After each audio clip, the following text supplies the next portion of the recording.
السلام علیکم۔ جب ایک کمزور سلطنت کو ایک مضبوط وزیر ملا تو تاریخ ہی بدل گئی۔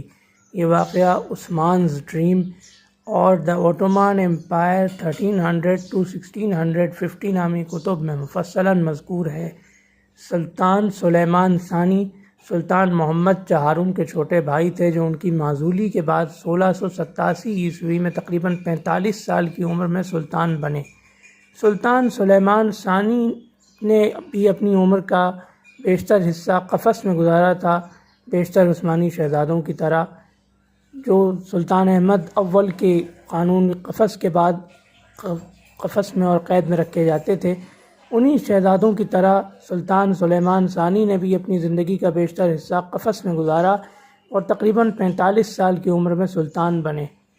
سلطان سلیمان ثانی کی زندگی کا ایک نمایاں اور اہم ترین کارنامہ یہ ہے کہ انہوں نے اپنی سلطنت میں کوپرولو فاضل مصطفیٰ پاشا نامی شخص کو وزیر مقرر کیا، جو انتہائی عالم فاضل اور قابل انسان تھے۔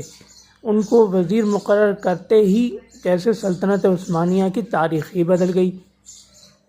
نمایاں فتوحات میں ایک اہم بات یہ ہوئی کہ سلطنت عثمانیہ کے قبضے سے سربیا، یعنی اس وقت بلغراد کہلاتا تھا، وہ کافی عرصہ پہلے نکلا ہوا تھا، لیکن جیسے ہی کوپرولو فاضل مصطفیٰ پاشا نے وزارت عظمیٰ کا قلمدان سنبھالا، کچھ ہی عرصے میں بلغراد واپس سلطنت عثمانیہ میں داخل ہو گیا، اور سلطنت عثمانیہ میں جو بدامنی اور جو انتشار پھیلا ہوا تھا وہ بھی آہستہ آہستہ درست ہو گیا۔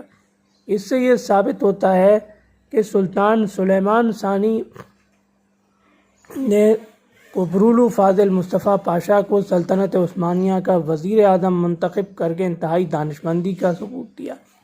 سلطان سلیمان ثانی سلطان محمد چہارم کے بعد بالکل اسی طرح تخت نشین ہوئے جیسے عباسی خلافت میں خلیفہ مقتدر باللہ کو پہلی دفعہ معزول کر کے ان کے چھوٹے بھائی القاہر باللہ کو تخت نشین کیا گیا۔